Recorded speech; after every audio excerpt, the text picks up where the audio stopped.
On today's show, our top 3 most impactful stories from 2022, last year. What stories made a difference in our lives? What changed our minds or altered our perceptions? That's what we're talking about on today's The Story Geeks podcast, which, by the way, is now a part of the Orange Grove 55 network.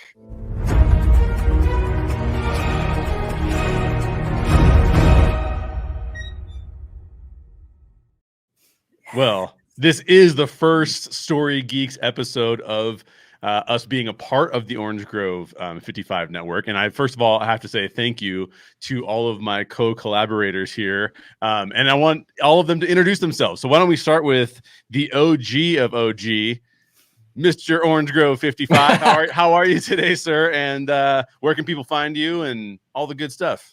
Perfect. Well, thank you for having me on Story Geeks, Jay. This is a lot of fun. Thank you so much, brother. I do appreciate it. You can find me all on Orange Grove 55, talking theme parks, corporate Disney, film streaming, all that good stuff right here on Orange Grove 55. Yeah, I love it. You guys know how much I respect this network. Oh, and we got you into the parks too. How about that? Yes. That's perfect. I'm going to go clockwise here on my screen. So next up is Family Man 23 with Citrus Corner. How are you, George? I'm doing good. Thanks for having me on for the very first episode, so to speak, of Story Geeks as part of Orange Grove 55. Glad to be a part of it. Oh, yeah. I'm really glad you are a part of it. Now, I'm pretty sure, Dre, you've been a part of a Story Geek show prior to us being a part of the Orange Grove network. And I know OG has as well. But, George, this is your first Story Geeks experience. Yes. This is awesome. Yes, I'm coming into it brand spanking new. I'm like a virgin, so it's time to. That's right. We should now is when we need Vashkai to cue the Madonna song, right? Yes. Oh man, that would have been good. Great. Don't worry, George. We'll warm you up. Just fine. It's all good.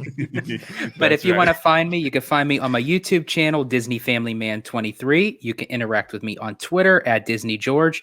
You could check out the new podcast I'm part of called A Walk with Walt. And of course, you'll find me here on my home base at Orange Grove 55 with Citrus Corner with all that sweet, juicy, but sometimes sticky Disney news and info. Nice, very nice, and of course, Dr. Dre, the lawyer of all lawyers. What else? What else are we calling Dre these days? It's every nickname there is. They keep adding them on. So I don't know. I got a few racked up there, but I do appreciate the introduction, Jay. Thank you so much for having me on. Yeah, of course. And where can people find you and interact with you? Best place to find me is going to be at Vashkai, right down there at Vashkai. Just go ahead and type that in for all the, as Christine Wastelands McCarthy would say, for all the robust discussion right there. Jay, I know you love that, so I got to give it to you every single time. Hey, if you want to see me, well, it's going to be on the channel you're watching right now at Orange Grove 55, where we have amazing shows like the one you're watching with Jay Sherer here, going over Story Geeks and the stories that are most impactful and matter to us most right there. The one and only OG with his OG 55, and of course Orange Nerd going behind the scenes there, and George with his Citrus Corner right there, carving out a nice niche, all things Walt Disney World, and my own show there as well at Freshly Squeezed, your source for juice, news, and info, squeezed fresh right from the Grove. But really nothing compares with a freshly squeezed. Yeah, there you go. That's it. I love it. The clips are amazing. All good stuff. Thanks for joining us, Dre. It's going to be a really fun show. As I mentioned earlier, we are going to talk about the stories that impacted us the most from 2022. And you know, with the Orange Grove network, a lot of that tends to be focused on Disney stuff. But I'm just spoiler alert right up front. I don't have any in my top 3. So no Disney properties in my top 3. There are some honorable mentions that I want to start with, though. So we'll go in a clockwise way here for us to start talking about these. And, you know, most impactful is up to your way of determining. And we do want to hear what the people watching think as well. What impacted you the most over the last year in terms of the stories? It could be books, it could be movies, they could be, you could have gone to a play, you could have gone to see Hamilton again or something. All of my stories will have been released in 2022. Just that is a rule that I set for myself. But I do have some honorable mentions that are in the Disney family, in the Disney category. But let's start with you, OG. Any honorable mentions before we get to our top 3?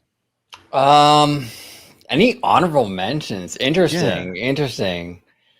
Oh, well, Dre, I want to ask you something real quick. Yeah, please.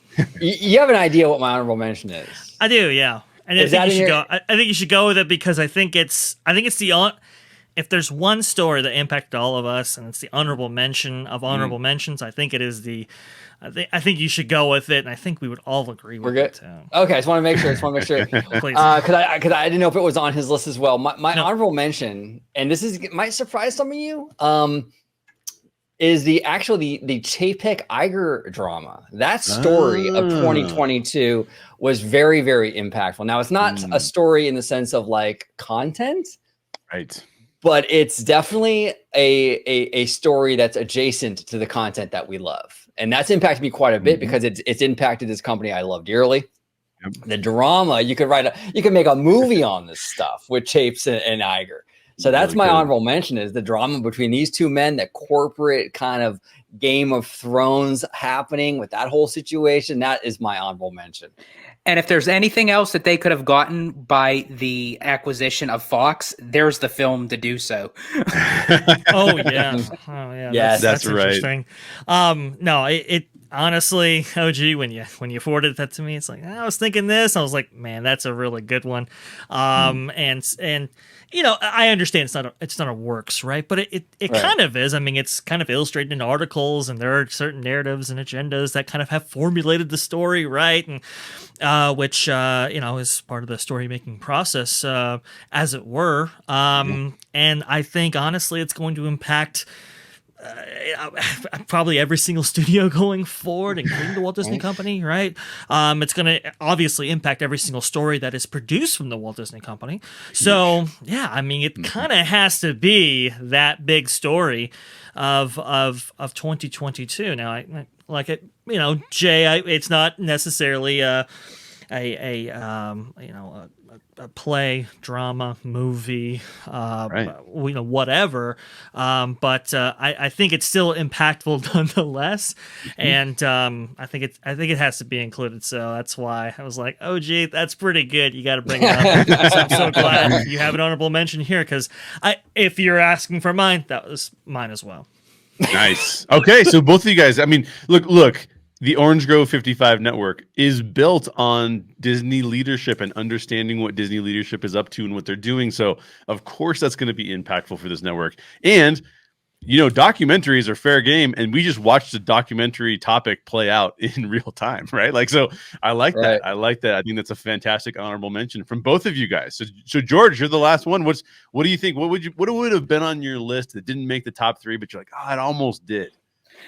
Okay, I actually have a split one. So this is okay, and how I mean by that is these go on 2 different ends of the spectrum, where one comes up as a positive note and one comes up as a negative note. Okay. So I'll start with the negative, because I like to always end with a positive. So the negative, unfortunately, would have to be, and I know I'm probably going to get a lot of heat for this, not to get into too many logistics of it, but is actually Lightyear. Now, the reason why I bring up Lightyear as an honorable mention, because it was going to be part of my list, but not for the obvious reasons for it to be something positive. But then I thought, no, I'll just kind of put that on the back burner. I could come up with some other stuff, but it's more so because you have a story where, and this is the perfect opportunity to talk about, you know, story is like they could have moved that film in so many directions. And I feel like it was more towards a specific agenda rather than just focus on the true hardcore story of what Buzz was like. And they start the film off of saying, you know, in 1995, this was Andy's favorite movie. And that's what made him get into liking the action figure of Buzz Lightyear. So if you're going to go by that base of starting the movie off of saying, okay, you're going to take a beloved film like Toy Story and intertwine it with this, to me personally, this wouldn't be a film that Andy would watch in 1995. Well, if it was, Andy and I couldn't hang. I mean, yeah, exactly. Now, the other part of my honorable mention, now this one actually is part of 2021, but it segues into 2022. And the reason why I mention this is Spider-Man No Way Home. And the reason why I mention that is because that was the very first film that I've seen in theaters since COVID. So, and what a film to actually go and see in theaters to get that experience back, because not only are you incorporating the current MCU as today, but you're also incorporating films that I grew up with in my childhood as Tobey Maguire as Spider-Man and Andrew Garfield as Spider-Man. So it's like it brought everything up to this point, and it's like, what a hell of a way to go back to a movie going experience in the theater than to see No Way Home. So I had it, even though that was in 2021, but it still kind of segues into 2022 because it was still in theaters, crushing major numbers I think it was till June 30th was the very last time frame that No Way Home was in theaters. Yeah, I remember that. That was huge. That was one of the first films, maybe in the first film, because there was that, we had the kind of the dip in COVID where it seemed like COVID was sort of like over, and then it spiked back up again, and then it kind of dipped down at that very last minute before it spiked again. and I remember going to the theater for that one as well, and it was, that movie exemplified what a theater experience should be. You know what I mean? Like when you go, when you went to it, it's like, this is what a theater experience should be like. So I totally agree with that one. Now I have 3 honorable mentions here. I'll go through them really quick. 2 of them are Disney. So I'll start with the negative 2, going into with George's similar theory. I'll start with negative because I don't like to hang out there too much. But for me, 2022, and this is inspired by not only George, but you guys too, because this is a news story, not so much the content, although it's related to the content. And that is, I can't think of a year in the history of Pixar that I was this disappointed with the things that they put into the marketplace. Yeah. It started for me with Turning Red, which might have been a 2021 release. I don't remember if that was like late 2021 or if that was early 2022. It was early 2022, wasn't it? Yeah, you're probably right. I can't really remember. I had it personally erased from my memory. Yes. I'll look it up, Jay. Don't even worry about it. Okay. But the problem I have with both Turning Red and then Lightyear is that, in my opinion, they did not have any of the amazing in-depth stories that pull sort of everybody in the Western worlds, particularly the US. They didn't pull us into the stories like they've done in the past. Even Luca, which came out in 2021, Luca, I thought was a phenomenal story, right? Like, I thought Luca was fantastic. It really, it had a message to it that was very much a message that a lot of people could get behind, of like feeling like you are different, feeling like you don't belong, a sense of loneliness, and then finding community. Loved all of that. And then I think that Turning Red was trying to do something there as well, but not firing on any of the cylinders it was trying to fire on. And for anybody who has said to me like, no, why don't you like Turning Red? I go, if you want to see a better movie about children of immigrant parents and what that journey is like, go watch Everything Everywhere All at Once. Right. Because that does it 10 times better and gets into more other emotional subplots as well. Yeah. So, and I really feel like, and I won't die on this cross, but I really, or die on this sword, but I don't feel like Turning Red was fair to the mother character at all. I think it just kind of sacrificed the mother character. It's like, Jay, I'm so glad you brought that up, dude. I'm so glad you brought that up, because it's funny, because at Disney, there's a lot of talk about inclusiveness, right? Yeah. And I'm all for that. I don't like, look, Yeah. you know, my fiance is Vietnamese, right? So to have her culture represented in a movie, or like, you know, that's awesome. Or Spanish culture, that's awesome, right? Yeah, absolutely. But there's a way to do it and there's a way not to do it. And I watched Turning Red with my fiance, who is Asian, and she didn't feel like, oh wow, I feel represented. This is, you know, she felt almost kind of insulted. And a lot of it is due to that mother character. It's not so much representation. The mother character was like a stereotype. Yeah. Like an offensive stereotype. Like we're gonna give this, like, the mother, like this controlling kind of stereotypical Asian mother personality, and we're going to double down on it and turn her into Godzilla at the end. Exactly. It was enormously offensive.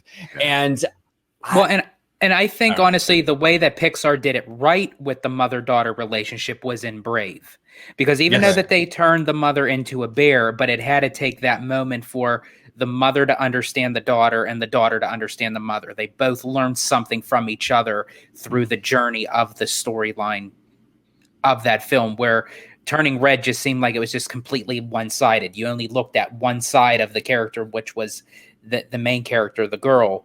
And then it's like everyone's looking at the mother as if she's the villain.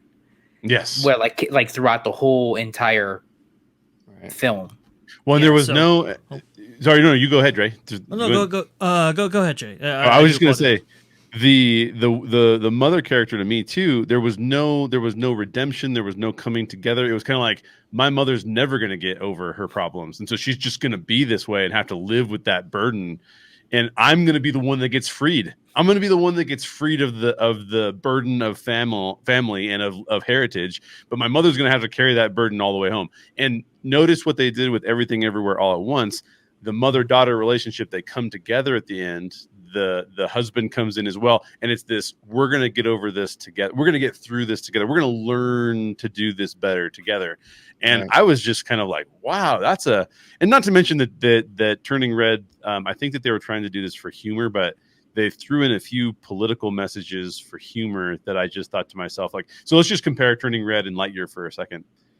Lightyear has elements of its story that people called woke. I disagree with that assessment, because I go, those are just people in a story. They're not telling you whether or not those people are good or bad or indifferent. They just exist in this world. Whereas Turning Red would literally throw a message over like, my body, my choice. And it's like that. The only reason to make that a joke is so you can get you can slide your message in there. That's preachy. That's what we don't. I mean, you can still have that political belief. You can have that societal belief, but the way that you include those things in your stories actually matters. I think Lightyear did that better than. But the problem with Lightyear, and this is just conclude mine, and we get down to Dre. The problem with Lightyear for me was that it didn't have the magic of Pixar. I liked it, but there was nothing to say like, this is life transformative, or this. I would love to watch this with my nephew, because we could have this really cool learning experience where I could talk to him about something deeper. Those things didn't exist in Pixar in 2022. So Dre, what were you gonna say about Turning Red? I was going to say that Turning Red did come out in March 11th, 2022, so it technically was a 2022 story right there. But you're right about that. I mean, there used to be like a transformative quality there. I mean, I remember when Pixar used to make films from, whether they would appeal to you whether you were 7 or 70. Yes. Right? And everything in between. And some of the reason why Pixar films were so successful was parents bringing their kids to these kind of films. It wasn't just bringing them to like a kids film, right? I mean, parents were bringing their kids to it as much as for as much as they wanted to see it, and as much as the parents wanted to see it. It was almost like a treat for them, like, oh yeah, I'm going to get something out of this as well. And that's what made them must-watch productions. Now it's just, it's that special intangible quality that Pixar used to have seemed. I will concur with you, Jay. It seemed vacant in 2022, and it's really kind of sad to see. And I know we've had discussions in the panel, OG George, where it's like, is Pete Docter the guy at this point, right? You can't have this many misses, and still be considered top of your game. It is kind of this concerning trend that we're seeing. And it's unfortunate because some films that, maybe would have done something at the box office, like Luca, Soul, and so forth, were passed over. While, Lightyear, maybe that should have been the one that goes to Disney Plus, along with maybe Turning Red, which, I mean, it did. And maybe that was for the best. It's really unfortunate to see. Yeah. Yeah. Really quick note too. One of the things I think happened with Pixar and Disney animation, because we saw Disney animation falter in 2022 as well. Yeah. And one of the problems I think is that Disney kind of said, well, let's acquire Pixar. They're on record as saying this, so that we can take some of what Pixar has done really well and start including that in our Disney animation studios productions. Absolutely. Yeah. And one of the bummers about that is it seems to have gone the other way. It seems that Disney animation has actually hampered Pixar as opposed to it helping Disney animation. So we could probably do a whole That's my show number on this. 3, actually. Oh, is it really? That's my number 3. No way. Well, before we get into George's number 3, because I'll get to you next then, George. Since I started with OG on the honorable mentions, I'll start with you on number 3. But before that, really quickly, I loved Better Call Saul. It is not in my top 3, but I wanted to put it out there as an honorable mention because it's one of the best written shows in the history of television. And here's my other Disney positive. And I could rave about this for the rest of the time that we're together, but I won't. It's not in my top 3 because it didn't necessarily impact me in the ways the other 3 did. But I will tell you that it is easily on par with the other 3, if not better than the other 3 that I put as impacting me. So those are very personal reasons I got impacted by these other things. Sure. But Andor is the best Star Wars that's ever been out there. And we got it in 2022. People have not been paying as much attention to it. I think there's some Star Wars fatigue. There was worry about the quality of it comparative to some of the stuff that was put out from Star Wars earlier in the year. But I can say unequivocally that Andor is the best written Star Wars that I have ever seen in my entire life. And it was just a phenomenal show that was it's on par with shows like Breaking Bad and Better Call Saul. That's the level of quality you're getting from Andor this year. So a strange year for Star Wars, but I loved it. Definitely the best acted Star Wars for sure. I agree with you. The best written, that end finale with that speech, go attack the Empire. Da da da da da. I mean, I'm getting goosebumps even just talking about that. I mean, that scene was so incredible. I loved that scene. Yeah. I love that scene. And it was a slow burn, but what you get out of a slow burn is that if you can, I know it's hard with the TikTok generation, and I fall into this sometimes too, but with a slow burn, what you can allow is the brain to store up dopamine. And so when you do pay off the moments pay off in a way that your brain releases more dopamine than it would have otherwise if you gave it something straight up off the bat. And so Andor does that so well, like the moments that you just brought up, OG, but there was every 3 episodes, it was slow burn, amazing moments in the 3rd episode, almost every single time. And loved it. Okay, so those are our honorable mentions. We'll see if anybody else includes those in their top 3. But George, let's start with you. I started with OG last time. Let's start with you. You said that number 3 was related to Disney animation, so let's hear it. Yes, so my number 3, and this is why I didn't incorporate Lightyear, because I didn't want my whole top 3 to be nothing but negative.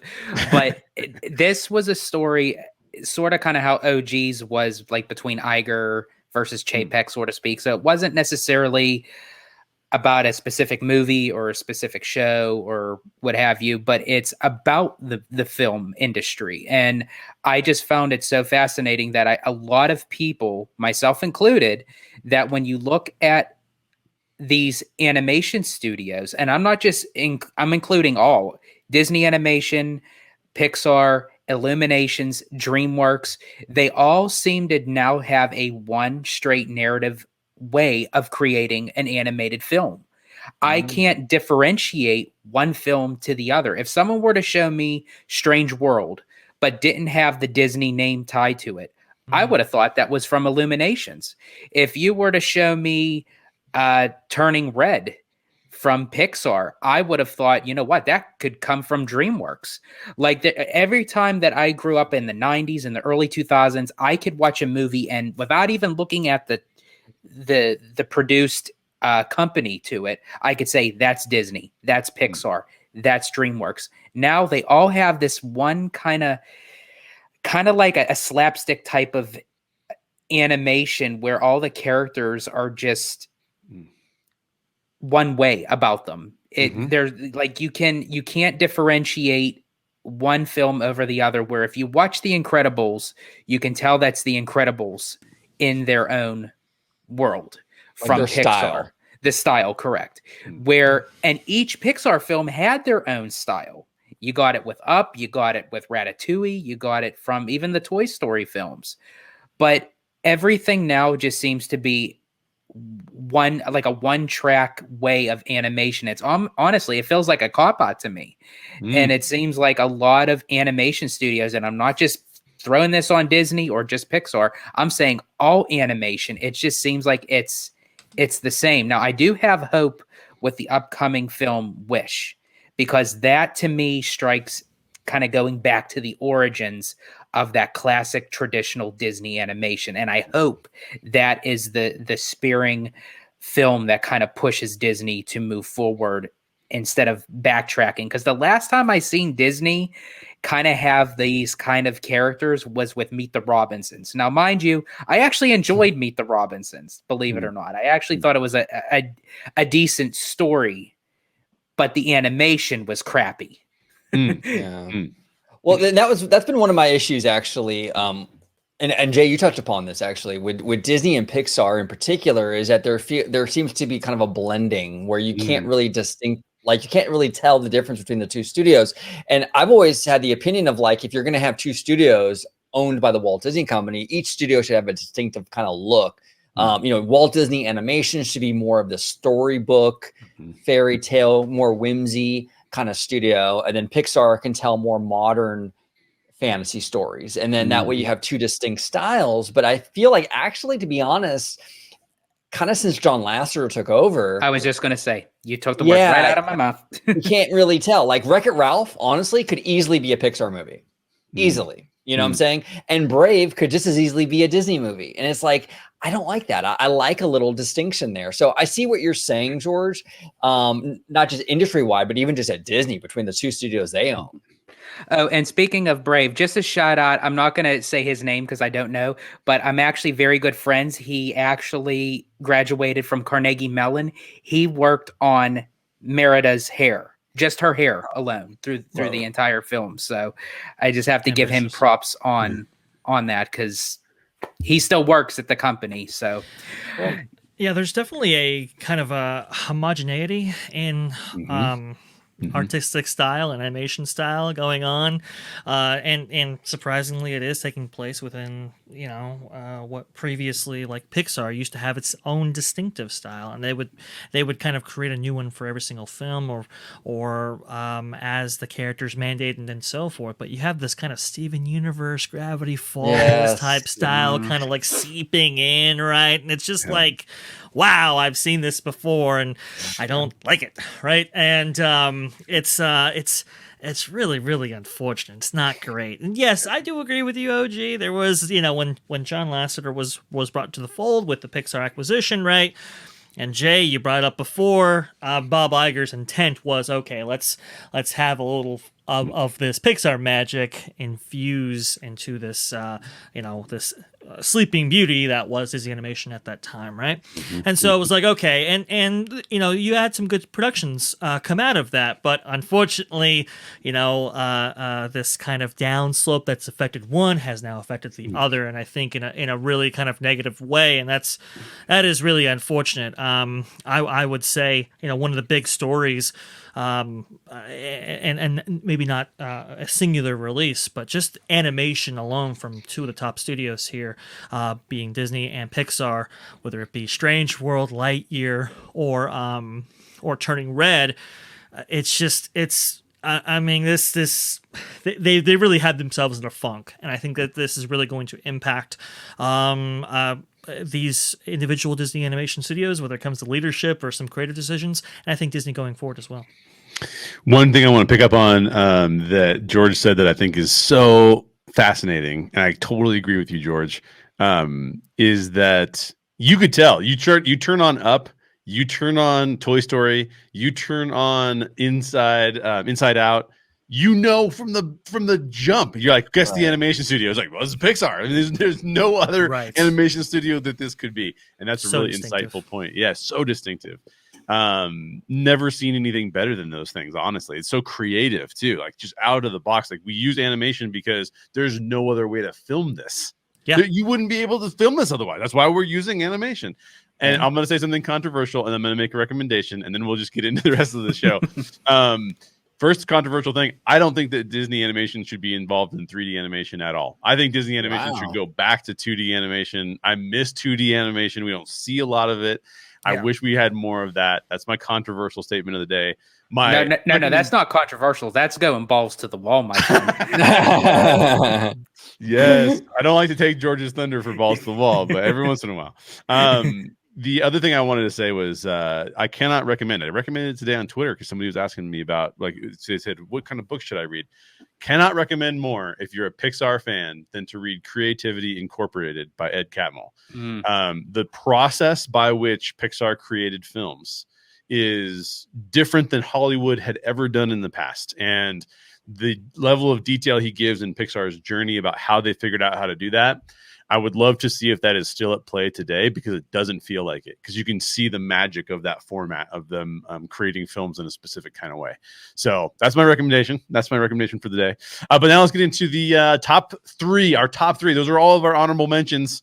We're already a half an hour deep. We haven't even gotten into the top three yet.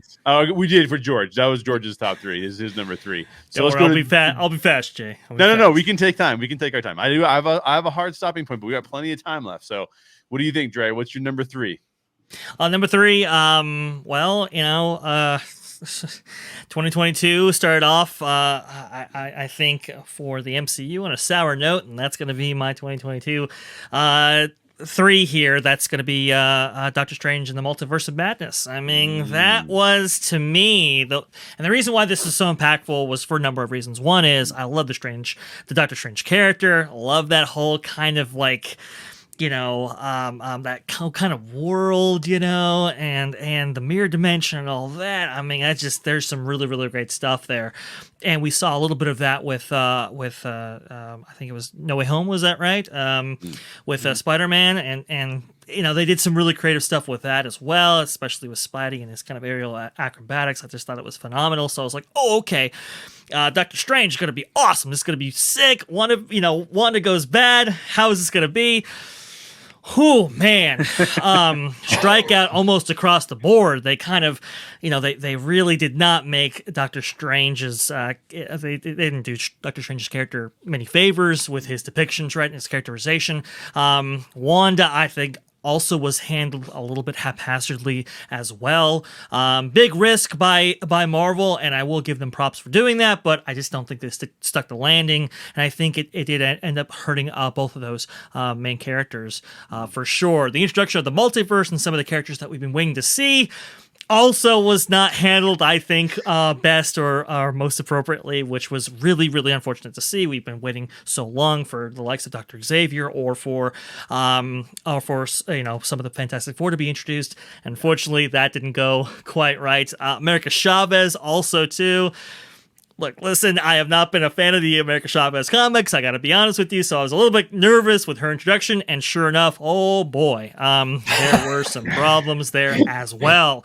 And to me, it was just like, wow, to have the MCU miss like it did with this a very pinnacle Phase 4 film, and not only that, I mean, this really establishes the baseline for the multiverse itself, which is a pinnacle story point for the MCU going forward, and to kind of miss on all of those levels and stumble so far and fumble the football and have it ran back on you for 6 points going the other direction like it did in the Multiverse of Madness, it was really, really sad to see.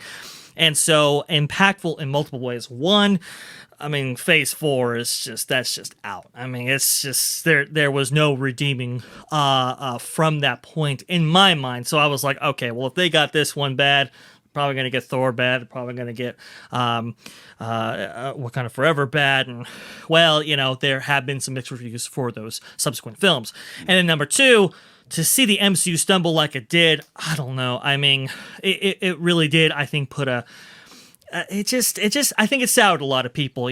Coming after Endgame, you really had to hit it big to keep people invested, and I think a lot of that investment was lost with this film, with the hype surrounding it and so forth. So that's why Doctor Strange: The Multiverse of Madness has to be included in this list.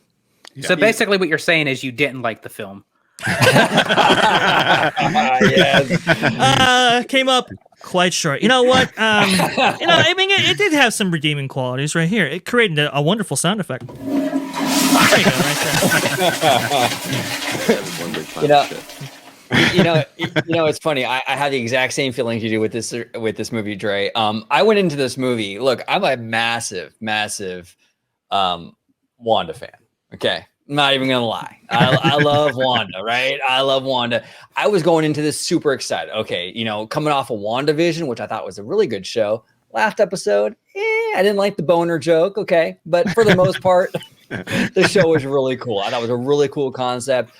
Coming off of that, going into to this, I was like, oh man, Wanda, going like you said, Dre, going kind of dark, kind of evil. The potential here, and then hearing these rumors that it's going to be kind of like this horror movie kind of quality with her, I'm like, oh my god, this sounds sick, right? And then you have all the multiversal stuff, right, with the Fantastic Four and the X-Men and all.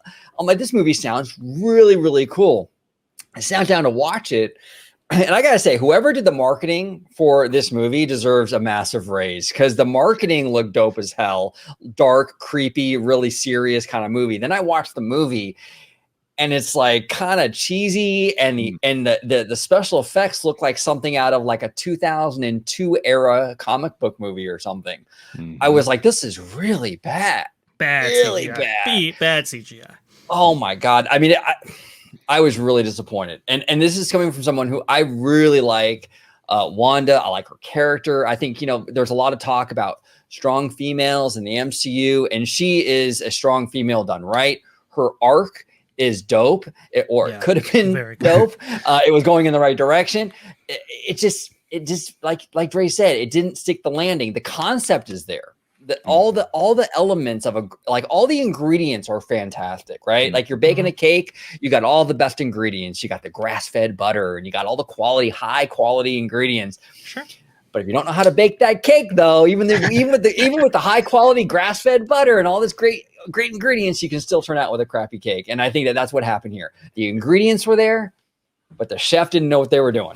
Yep. And it just turned out to not be good. And I'm really disappointed, because I absolutely do think it had a ton of potential. It just fell flat. I do agree with Dre when there was a downside with the MCU, and it started with Doctor Strange 2. It was like, I don't hate the film, but I don't like it either. Thor: Love and Thunder, I despise for a lot of reasons. I mean, my wife liked it because she got to see Chris Hemsworth's bare ass, so I mean, go figure. But and then it kind of picked up a little bit with Wakanda Forever. It's like the storyline, and I know that they didn't really have a whole lot to go with because of, unfortunately, with the original storyline, what was supposed to be due to unforeseen, due for Chadwick's passing, that they had to rechange the whole storyline for it. So, I mean, they did what they had to, but I'm starting to notice with a lot of films that you have a 3-hour film, but you only get a pulse within the last hour of that film. Right. It's like a flat line. And then like right when you hit like that hour and a half, it's like, boom, everything at you at once. And then the film's over.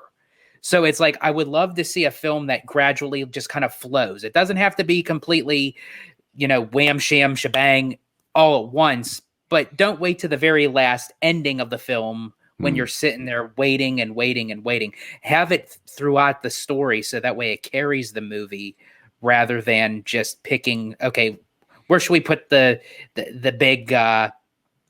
big fight scene? Should we do it at the very end, or should we do it like mid? Like, just carry it out like how films used to be. Yeah. Yeah, all really good points. I agree with all of it. One thing I wanted to mention about Doctor Strange that goes into the behind the scenes is that Scott Derrickson, who did the first Doctor Strange film, which I think is a very solid film, really like Scott Derrickson's sensibilities. He did The Exorcism of Emily Rose, amongst other horror films, so he has an understanding of the horror genre.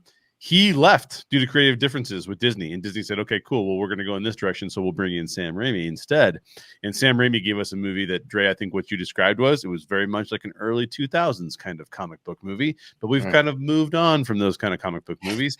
And then Scott Derrickson went on to do The Black Phone, which I have not seen, but has had rave reviews. So again, it's this Disney trying to choose leadership and not really knowing how to do it and putting the wrong people in the wrong seats on the bus, maybe.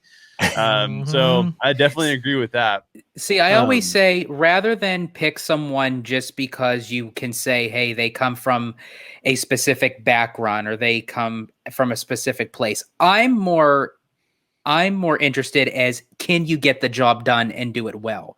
Yeah. I don't care where you come from. I don't care who you are. If you know what you're doing and you do it well, that's all I care about. Right. Totally. I'll do my number 3, then we'll get into OG's number 3. Mine is Top Gun Maverick. So yeah, it's my number 3. Now let me tell you why it was impactful to me. I was starting to get pretty depressed about the kind of films we were seeing in theaters. Now, I'm still depressed that we don't see more independent films that are really, really good, because we don't see a lot of independent films at all in theaters. Sure. Black Phone is probably as close as you're going to get to an independent film, and it's not one. But Top Gun Maverick actually renewed my faith in the box office. It essentially proved that the great American movie is still a thing that is possible of being made. It brought just about everybody in America together to agree that it was fun and great at a time where America is pretty divided. Let's face it.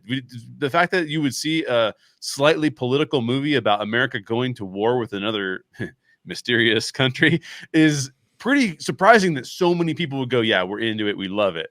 Yeah. The other thing I like about it is it's a sequel. It is a sequel, but it's really more of the same concept rolled up into newer filmmaking techniques. It's almost like we're seeing the same film, but it was better with a slightly different story to it. And It's not breaking any crazy ground. It's basically Star Wars, and Star Wars made with the Navy. You know what I mean? Like, it's not that different. There's even a sort of a trench run. I mean, like, but I think in many ways, Top Gun made me want to go back to theaters to see more movies, because Doctor Strange, to your point, Dre, did not do that. And then when Thor: Love and Thunder came along, I felt even worse. So Top Gun Maverick was the pick me up that I needed to go, okay, this is what I want to show up to theaters to see. Yeah, and I think that's the beauty of Top Gun Maverick, Jay, is that, like, it didn't do anything crazy, and that was the beauty of it. I think it was a return to form for Hollywood. It was kind of taking you back to old school Hollywood blockbusters. You know, there's no cinematic universe, there's no this, that, and the other. It's not complicated. It's just a summer blockbuster that we grew up with as kids in the 80s and 90s. Just back, you know, and there's nothing more complex about it. And that's what I think was really the selling point for a lot of people, was that simplicity. I absolutely love that movie. Loved it. It was fantastic. And it restored my faith in the box office and made me want to go to the theater, which we talked about on our last show, which you could go back and watch, where I joined you guys. We talked about how a lot of people don't know if they want to go to the theater for a lot of these films, but this one was a movie that you had to go see in the theater, which I thought was fantastic. So that's my number 3. OG, what is your number 3? My number 3, and this is a crazy one. Okay. It was a direct to D+ movie, Chip 'n Dale Rescue Rangers. Oh yeah. Nice. Chip 'n Dale Rescue Rangers. Now, the funny thing about this is that I am typically not really into the kind of meta humor gimmick. I very rarely like these kind of movies. I hated the Shrek franchise, despise it. I think the only other meta kind of movie that I ever really liked was Who Framed Roger Rabbit, but that was kind of done in a kind of a timeless way. They managed to do that where it wasn't very dated. It still felt like I could still watch that movie today and it still resonates. It still hits, right? The thing I like about Chip 'n Dale Rescue Rangers is that it's meta. it's definitely meta humor, but it's done in a really smart way. And what it did was it took the original franchise, right, that kids grew up with in the 80s and 90s, and it took that premise and it kind of grew up with the audience. So people like my age, I'm 43, who watched this show when they were kids, after school, are now in their 40s, right? And the franchise grew up with us. So they're not just trying to recreate the show like DuckTales did with the reboot for the same kind of age group that the original was for. This Rescue Rangers movie was, we're going to appeal to the people that watched the show in the 80s and 90s. So now they're in their 40s. So we're going to reflect that. It kind of reminded me a lot, actually, of like what Veronica Mars did when they were when Veronica Mars, if you go through all the seasons, she starts off as a high school girl, and then she goes to college, and then she's out in the real world. And the show got progressively more and more mature as she got more and more mature. I like that they took that approach with Rescue Rangers. It was a mature approach because they realized their audience that watched the show originally was now more mature. I thought the comedy landed. I thought it was funny as hell. My only complaint about the movie was sometimes the animation wasn't the greatest. It looked a little weird, a little janky at some points, but overall, I really, really like this movie. And way more than I expected. I thought it was a brilliant take on this concept. Well done. Absolutely loved Rescue Rangers. Loved it. Yeah, and it was a fantastic film. Hilarious. I think that it was the one thing I think is really fascinating is the last show that I was on with you guys. We talked about, who did best in 2022 in terms of which studios made the most amount of money. Disney made the most amount of money of all the studios in 2022. This movie could have made them an extra $100 million if they had been released in the box office. Right. This was a great, well-reviewed film. I didn't hear anybody complain about it. Most people were like, "I'm shocked that a straight to D plus show or movie could have been this good." This was really surprising to me. So I agree with that one. That one's a good choice. I love the story about that one too, where the director of Chippendale Rescue Rangers, he went up during the premiere and thanked every single lawyer from Disney's legal team to get all the access and rights to every single character and oddball that they needed to in order to make that film a reality, and especially with the budget that they had. Job well done to the creators of that film right there. Really kind of out of the box thinking, let's get ugly Sonic, and all this kind of stuff. I thought it was masterfully done, but very, very well done, especially under the circumstances. Absolutely. So Dre, let's go. I'm just gonna keep moving along the clockwise. We'll have different people start first. So for you, what's your number two? What's your number two most impactful film of 2022? Number two. Okay, for me. Well, OG, you want to go ahead and share my screen real fast? Yeah, absolutely. I think number two for me is going to be Top Gun Maverick as well, but for different reasons, right? For different reasons. Look, this was. I understand it was kind of old school Hollywood, right? But I think it was old school in the best way possible, maybe even using new techniques. And in this way, Tom Cruise was really... he was really dedicated. He's like, I want the reaction from the actors in the jets this time. I want them to actually, be in the cockpit while some of these aerial maneuvers were actually taking place in a way that they weren't able to capture in the original Maverick. So to start that process, he had the actors actually go through a rigorous training regimen in order to get them prepared for what they would actually experience while in the cockpit. So to do that, you had to go through basically... kind of both Navy and Air Force training in order so that, hey, if anything happens, well, you're going to be okay. Pretty rigorous training process in order to do that. Then it's actually take you up in planes, and you have to go through that with every single actor. And, just the commitment to that is pretty phenomenal. And then when you actually, let's see if this works here. Oh, does that work? It's not working. No, I don't think it's going to work. Okay, that's fine. There we go. when you actually get that to work, well, how do you actually film those the reactions from the actors? Well, that took quite a bit of time. So they wanted 6 IMAX quality cameras actually in the cockpit with them. So they had to take about 6 months to actually develop a technique, develop the cameras in order to make that possible. So what they did was they actually had the lenses right there with the actors, and then the actual sensors located, in other places in that, I believe, F-18, if I'm not mistaken. Just kind of forwarding the technology, forwarding the just the practicality of this was really phenomenal. I mean, a lot of effort and energy actually went into actually making this film a reality, which I don't know, as a kind of a film fan myself, I actually did very much appreciate.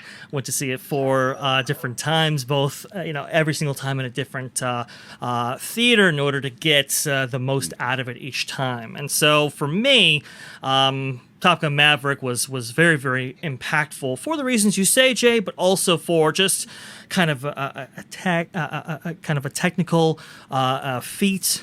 A kind of a effects film, or kind of an old school, I don't know, everything's in the lens type film.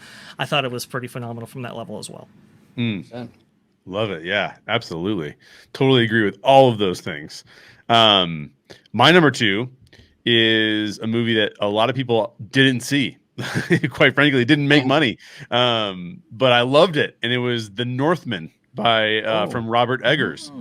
Now, The Northman is not a film for everybody. Top Gun is a film for everybody. The Northman is not a film for everybody. Robert Eggers is a thinker, the way that Christopher Nolan is a thinker, and I really appreciate that in films. But one of the things that Eggers does here is that he digs deeper into the subject matter. You would think that a brutal film about Vikings wouldn't have anything to say about the belief systems of the people in that time period and what they believed and how they believed it. But he goes into all of those aspects. He goes into the mythologies that they believed in. He showcases that on screen. He showcases what that belief system causes people to do, which I think Eggers has done really well in his previous films as well. And for me, it was encouraging because it had all of those things, but it also had stunning visuals. I mean, there's still things that I can remember from that movie going like, how did you shoot that? Like, that was so creative in your ability to get that shot that it makes me, when I go to write my screenplays, it makes me want to have the same creative juices flowing that they had when they wrote and produced that film. So The Northman is at number 2 for me. Did any of you guys see the film?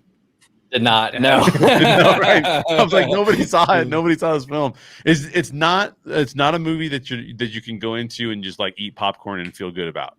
You have to go in thinking like it's going to be brutal. It's going to be kind of intense. And like, what do I want to deal with when I watch this? My wife didn't like it. She's like, I'm not interested. But I liked it. I liked it quite a bit. And for those reasons, it shows up in my number 2 spot. OG, what is at your number 2 spot? My number 2 is actually Dahmer on Netflix. I absolutely loved this show. And look, I remember the whole Jeffrey Dahmer thing when I was a kid. What kind of a kid? I was like, I think like a young teenager at the time when it happened, but I vaguely remember it. It was all over the news, obviously, but I don't really, as a kid, I didn't really follow the story. And I watched this Netflix thing kind of just out of curiosity and absolutely was like entrenched in every single episode. Learned a lot about the psychology behind Dahmer, right? He was a gay man. I did not even know that. I had no idea that he was a gay man. And it actually does play some relevance into the murders. He was actually murdering and eating like lovers, right? He'd go to like these gay clubs, pick up a guy, and that would be like his victim, right? Had no idea that was a thing. And it was just a really well-told story. And each episode, I felt like there was like no filler episodes. Each one really built towards the ending. Just really great stuff. I really, really enjoyed this show. And the way I knew I really enjoyed it was when I watch like a documentary or a film based on a true life event or a real person, the true test for me personally, if I'm really digging it, if after that thing is over, if I'm on my phone Googling this person to learn more, like I'm hungry to learn more about that, then I knew that the show or the movie or whatever did a very effective job on me personally. And that's exactly what happened with this. It made me want to learn more about what happened with him and the victims and everything. It just a fascinating story, brutal, crazy. Do not watch it with your kids, but a really well done show. If you haven't seen it, Dahmer on Netflix, really, really good show. Really good show. That's a good endorsement. I have not seen it yet, so I'm gonna have to go watch it. You and I were probably watching Disney Afternoon while all that stuff was going on, not having a clue that it was going down. Yikes, that's crazy stuff. Anybody else see Dahmer and like Dahmer? No, I heard some really, really good reviews from friends who have seen it, including OG, but from other friends as well. I mean, I heard it's like, dude, you have to watch this. And so good. I will set aside some time to actually see it. Know the Jeffrey Dahmer story a little bit. I remember reading about it and so forth, and doing some historical analysis on it. But to actually see it documented or dramatized, I think that would be very, very, very cool. So I'm super excited to actually to see it. Yeah, same. So have we all gone? George, you guys still have your number 2 to go, right? Or have you already given your number 2? Yeah, I have to do my number 2. Okay, what's your number 2 then, George? My number 2 is it's a documentary on Peacock, and it's titled "Woo!" Becoming Ric Flair. So it's a documentary that literally it goes back between the life, the career, the struggle of how Ric Flair became Ric Flair. And I've learned a lot of things that I didn't know about the pro wrestler, of how that he was given up for adoption illegally, that he has a struggle with kind of having an identity crisis where he has like a split personality of who is Richard Flair and who is Ric Flair. And so he kind of has like that battle within himself, the struggles of, going through the WWE and the transitioning from one pro wrestling federation to the next, struggling with family, the death of his son, and his daughter becoming a professional wrestler. And it just kind of goes through the correlation of where if you think that you would know somebody, but without actually knowing their real story coming from the person's mouth, the horse's mouth, so to speak, that you really get a greater appreciation for the person, to just know them as a facade, as a pro wrestler, but to really get to know them as a person. And I thought it was a very interesting documentary. Yeah, it sounds awesome. Interesting. I didn't see it, but it sounds fantastic. Yeah, definitely check it out if you have Peacock. Okay. Nice. And I will, like, I don't really like pro wrestling, but I'll watch a documentary on just about anything. I love documentaries. Like lately we've been watching, on Disney Plus, the Nat Geo docs about the pharaohs and the tombs, and these like archaeologists will go into these tombs and try to dig up these old mummies and stuff. Oh, it's dope, you guys! It's dope. Check it out. It's on Nat Geo tile of Disney Plus. I'm intrigued by this stuff, but I love documentaries. I might check that one out, George. Thank you. Yep. There's a couple documentaries I saw this year too that I'll throw out there just because they were so wild to me. I believe they're both on Netflix. One of them is called, I think it's called Don't Answer the Phone, or Don't Answer the Call, or something like that. Don't Answer the Phone. And it was about a crazy scandal that I didn't even know was going on, but went on for like decades, of a caller pretending to be the police and calling up fast food franchises all across the country. And the downstream effects of what that person caused are crazy. Like, you're sitting there going like, wow, how is this even possible that they caused this kind of mayhem? It was insane. And then the other documentary I'll recommend really quickly is just because it was kind of a fun one and not so intense. That one's a little bit intense. Is the one about the the fraud that happened with the McDonald's scratchers. Yes, that I knew which one you're talking about. That one was pretty good, right there. That was pretty good. Yeah, I worked at McDonald's for some time, so to actually see that story from kind of the another side, let's say, that was really, really fascinating. I know exactly what you're talking about there, Jay. yeah. There's a lot of great nonfiction stories in the form of documentaries that are out there that you guys should definitely go check out. Okay, so it's my turn to do the number one. So that's good because I want to end on we'll get to end on Dre, which would be perfect. And my number one is, so when I think about impact, I think about like what caused me to behave differently, right? And this show, this HBO Max show, caused me to go back and watch another movie that I've already watched in the past and been a fan of, read the script of that film, and then it inspired me to start writing my own detective noir. So this show is Tokyo Vice. I don't think a lot of people saw this show, but it's over on HBO Max, and it's basically about it's based on a true story. It's based on a guy who is the first Western journalist to get a job at a Japanese newspaper, and he's in their crime department. And so he starts working with sources, and he's doing kind of the Western thing, and the Western thing doesn't work real well in Japan. And so now all of a sudden he's made deals with the Yakuza, and it's like it gets pretty crazy, but it's very much a detective noir. The first episode was filmed by Michael Mann, who I really appreciate. Michael Mann. Collateral is one of my favorite films with Tom Cruise and Jamie Foxx. And this was a good show. It was a good show, and it inspired me. And so I am thankful to the creators of that show for inspiring me to do something different. So that's my number one. Any of you guys watch Tokyo Vice at all? I haven't. By a lot. I'm curious though. With the Yakuza thing and all that. That sounds really, really cool, man. Yeah, that sounds cool. It's really well acted. It's really well filmed. There's this thing about detective noir that I really connect to, because it essentially says, what does corruption look like, and how will we approach corruption when we see it, and what is the end result of that corruption? And the script, by the way, that I read was Chinatown, which is one of the best scripts ever written, and I can confirm that because I'm reading it right now. And it's also a fantastic movie that's a little bit more like classic detective noir. Takes place in Los Angeles and all those kind of things. So that's all really fun. So OG, what was your numero uno? My numero uno was actually another HBO Max. It's a show.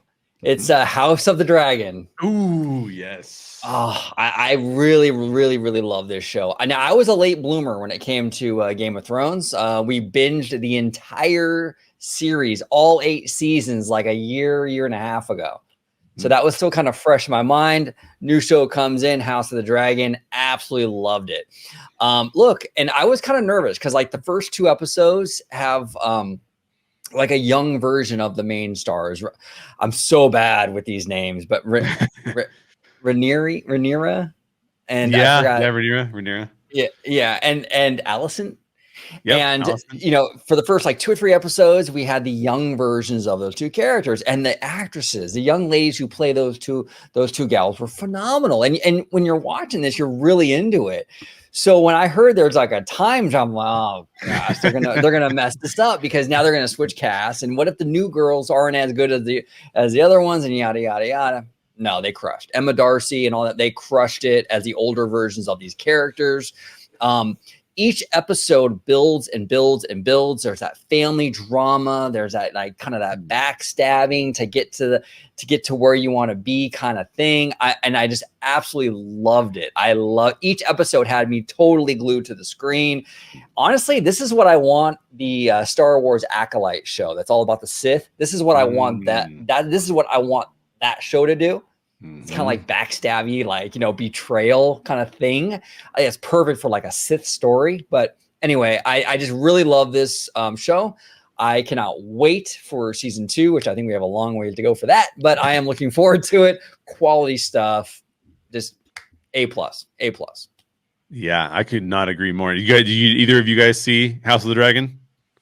No. I did not. No, Yeah. did not. It's almost too much content to watch out there. Yeah, I mean that's the absolutely, Jay. There's way too much content to watch, but I still have to catch up with the actual Game of Thrones series myself. I haven't gotten through quite a as much of it as I probably have to in order to really take from House of the Dragon as much as I intend to take from it. So there you go.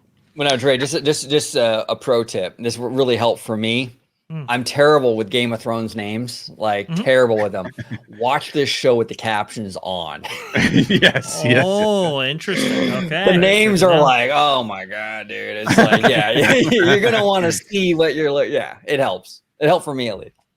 One of the things I found fascinating about House of the Dragon is that Game of Thrones, the first 8 seasons, it feels a little bit more like fantasy that has. Gatsby, knock that off. My dog's barking. My dog's wants to come he's trying to get his word in on Game of Thrones. But Game of Thrones, the first 8 seasons to me were very fantasy that got to the adult themes by being HBO adults. Hey, we're gonna have nudity, we're gonna have swearing, we're gonna have blood and all this kind of stuff. Sounds like my Friday night.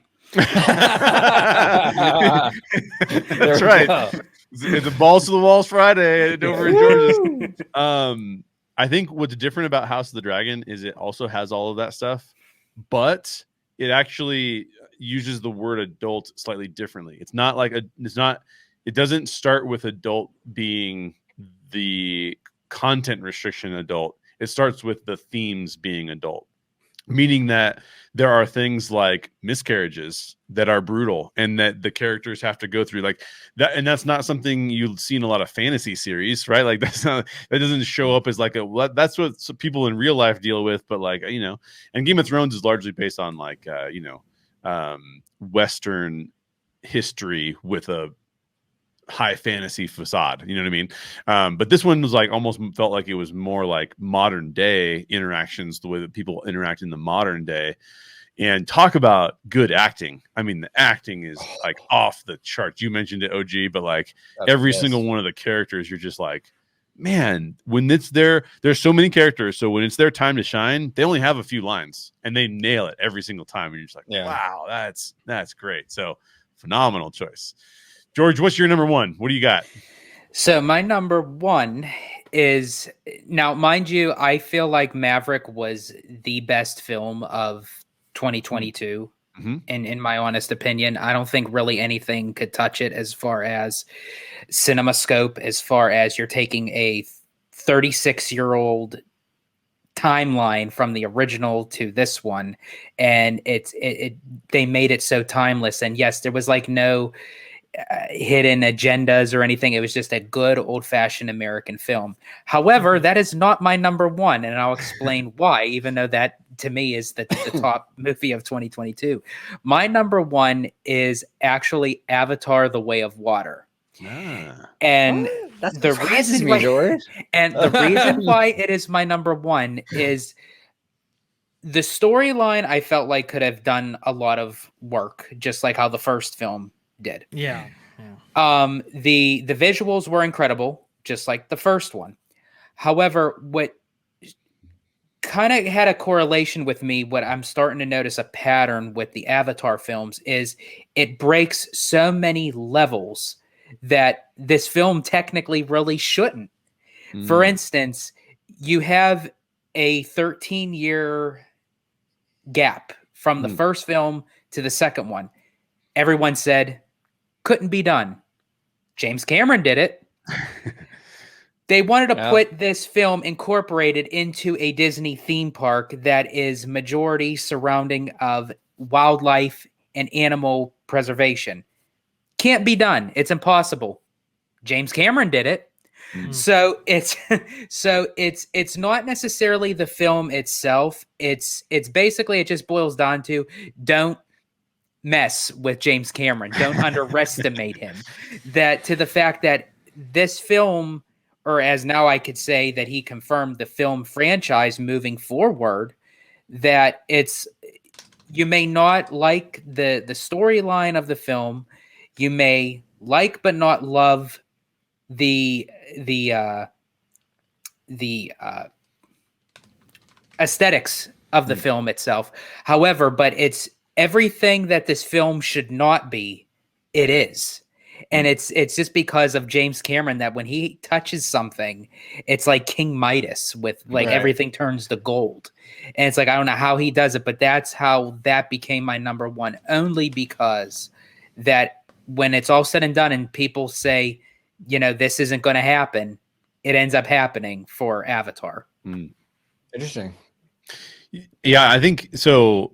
One of the things, I think Avatar 2 was fantastic. I can't wait to see it again. I've talked to you guys. My theater had problems with its black levels, and which is really unfortunate. It's like it is like a visually stunning film, and in my theater, it was like, guys, come on, what are you doing? I live in northern Colorado, so there's not necessarily a lot of like film geeks. You know what I mean? Like there are we exist out here. But I'm just saying, like, you know, when you go to your local theater, you don't know what you're going to get necessarily. It's not like what I mean is it's not like going to the ArcLight or, you know, they're going to tune it in because they know who's showing up, and it could be Quentin Tarantino, you know. Anyway, my point I was going to make was one of the things I think James Cameron did that was really smart, and I'm sure we'll get this. This is me promoting our next show, talking about like has Hollywood shifted at all in terms of the wokeness or what it's putting in films. I think James Cameron did something pretty artful with this film, and that is he took us back to the basic family unit and said, in the realm of hunter-gatherers, what are the norms? And so he gave us an environmentally focused film, but it wasn't beating you over the head, not even the way the first film did. The first film kind of beat you over the head with it. This was a little bit less beating you over the head and said like, well, if you're going to live in nature, this is how it has to be. And if you're going to live, by the way, he had his lead character who literally adopts the life of the Na'vi, still carries around an automatic rifle. Like the dude is going like, you know what? Like this is, in other words, it's not it could say, okay, no, you don't use guns anymore in nature. But what it says instead is, well, if survival of the family unit is your top priority, you're going to get one of those things because look at what's around you. Right. Like, so he didn't try to deceive us in terms of what real people would do in those real situations. And I appreciate that because he could have pressed into some things if he wanted to. And I think he pulled back. He talks a lot about him having kids and being a dad. And so that the family structure and how that works out. And I thought he handled that kind of subject matter really well. It didn't feel like it was trying to showcase something to us that was like, you believe this for thousands of years, but now you should believe this other thing instead. It was like, no, this is the way that family units have operated for millennia, right? Doesn't mean that there can't be alternatives to that. I'm not saying that. I'm just saying it felt like it was like, okay. It felt very much like Top Gun in that regard, right? It was kind of like, let's be inclusive. To your point, OG, let's be inclusive. Let's showcase the female characters as being really tough and being able to fight when they need to fight and being nurturing when they need to be nurturing and all of those things. The father's very nurturing too, but it is classic storytelling. It's not trying to get you to believe something that's like, wait a minute, do I believe that? It's just saying, let's just bring back, you know, he was accused of having dances with wolves with aliens, right? Well, this works though. This works because it's worked for generations, and I think it works here too. So I really enjoyed it. I do agree, and Avatar is actually my number one. So this might as well just talk about transition. It. So. Yeah, exactly right. Just get into it right here. No, yeah, I agree with a lot of your sentiments, Shane. I agree with a lot of what you have to say, George. You know, the family unit, right? The emphasis on family and so forth was kind of an old school, you know, kind of a classic theme, and kind of brought back, I think, really, you know, in a great way for a modern audience, to be honest. And the lead character Jake Sully's kind of on a run now, and now it's like, okay, well, now we have to kind of transition, it really kind of take some of the core elements from the first movie, kind of this fish out of water story, but translate to the entire family, and you get some interesting elements where Neytiri is kind of like, you know, she was that person who was given Jake crap when he was making that transition. Well, now she's on the opposite end of that when she's having to join Jake in this kind of transition for the entire family. So I thought that was pretty cool, that kind of interplay right there. Real fast, OG, you want to go ahead and share my screen right here?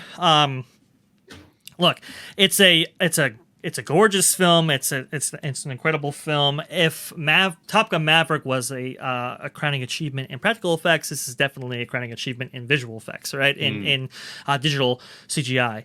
And honestly, it lives up to the hype. I mean, some of the visuals that you're seeing right here are remarkable, but also to the lengths at which James Cameron went in order to film this kind of stuff was just really extremely impactful. Right, so he had to figure out a new way of actually filming not only underwater scenes but also underwater mocap, which really never been done before, definitely on this scale. All the actors had to undergo training as well here in order to actually film those underwater sequences and actually convey performances that were kind of natural and lifelike to their characters while on screen.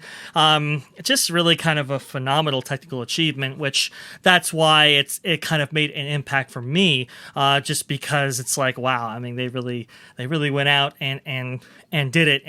And James Cameron, you gotta give it up to him. He achieved the impossible once again. A lot of people were kind of like, hey, you know what, does this magic, lightning in a bottle strike twice? Well, apparently it does. As you can see here, updated the numbers right here as of today. We have $1.7 billion at the box office right now. It is still on that vertical trajectory right there. So it looks like it's got $2 billion in the bag. We'll see how far it actually goes from its week 3 to week 4. Looks like there is a 33% drop, which is, it's not the greatest, but it's certainly, I mean, for how much money this movie has actually made, that is a great drop. All things considering, I mean, this is going to be definitely a $2+ billion film, and I think the people who have been involved in actually doing this, not just James Cameron, but the actors and the respective studios who kind of believe in the project every step of the way to get it to this point, I think is phenomenal, and I think it will continue to be an impactful story to us, not just in 2022, but in 2023 and beyond, as more of these films are actually greenlit, but also too, maybe some of these stories can be incorporated into the theme parks, which, as a theme parks main channel here, which we are really kind of excited about. So yeah, definitely got to be my number one for sure. Now I would love for everybody who's watching to put in the comments what their most impactful stories of 2022 were. Please go leave us a comment and let us know. Let us know what was most impactful to you and why. And George said something very important. These were not necessarily our favorite stories from 2022. They were the ones that impacted us the most. I would have chose Stranger Things season 4 if I was doing favorites. We weren't doing favorites. So let us know about that in the comments down below. Let's go around the horn and everybody say how people can follow them. OG, let's start with you. How can people get in touch with OG55? All right, you can find me here on Orange Grove 55 on YouTube, and you can also find me on the Twitters at Orange Grove 55. You'll find me arguing with Disney park people all day long. Now, Disney and Uni, by the way. And yeah, exactly. But yes, you can find me on Twitter at Orange Grove 55, and you can find me here on YouTube, Orange Grove 55. And Jay, phenomenal to have you on board, brother. We love you. Fantastic first episode. Thank you. So fun to be here. Glad to join you guys. It's a pleasure to be a part of the Orange Grove 55 network. George, where can people find you? Besides Citrus Corner, where else are you hanging out? Absolutely. You can find me on my YouTube channel, Disney Family Man 23. If you want to interact with me, you could do so on Twitter at Disney George. You could also find me on a new podcast called A Walk with Walt. Definitely check that out. And of course, you can find me here on my home base at Orange Grove 55 with Citrus Corner, with all that sweet, juicy, but sometimes sticky Disney news and info. That's right. And balls to the wall Friday. Awesome. What about you, Dre? Where can people find you? What are you doing when you're not freezing fresh juice over there? Exactly right. If I'm not squeezing fresh juice, I'm squeezing it digitally in the form of Vash Sky right there at Vash Sky on Twitter. I might not be, I don't know, as public with my interactions on Twitter. I usually hang out in the DMs. Jay, you know this. OG, you know this for Yep. very much for sure. But hey, if you guys want to interact with me there, whether privately or publicly, you can go do so right down there at Bash Sky. Go ahead and type it in. Should pop up for all the, as Christine Wastelands McCarthy would say, for all the robust discussion right there. And if you want to see me, well, it's going to be in the trend to watch right now. Orange Go 55, where you can see my show Freshly Squeezed, your source for juice, news, and info, squeezed fresh right from the Grove. Nice. Glad to hear it. Now, the Story Geeks are now on Orange Grove 55, so you don't need to go anywhere for Story Geeks content. You just stay right here. If you want to follow me, you can check me out at Jay Sherer here on Twitter. That's pretty much where I'm mostly active. And then I also have another YouTube channel called How Stories Work with Jay Sherer. That's predominantly for those of you who want to be writers, screenwriters, book writers. We talk about writing stuff over on that channel. But for Story Geeks content, stay right here, parked at OG 55, Orange Grove 55 on YouTube. Gentlemen, thank you all for joining me for this show. It was fantastic. And we'll be back probably in a few weeks to talk about some more story-related topics. I hope you'll join us for that. In the meantime, we'll catch you all later. Bye.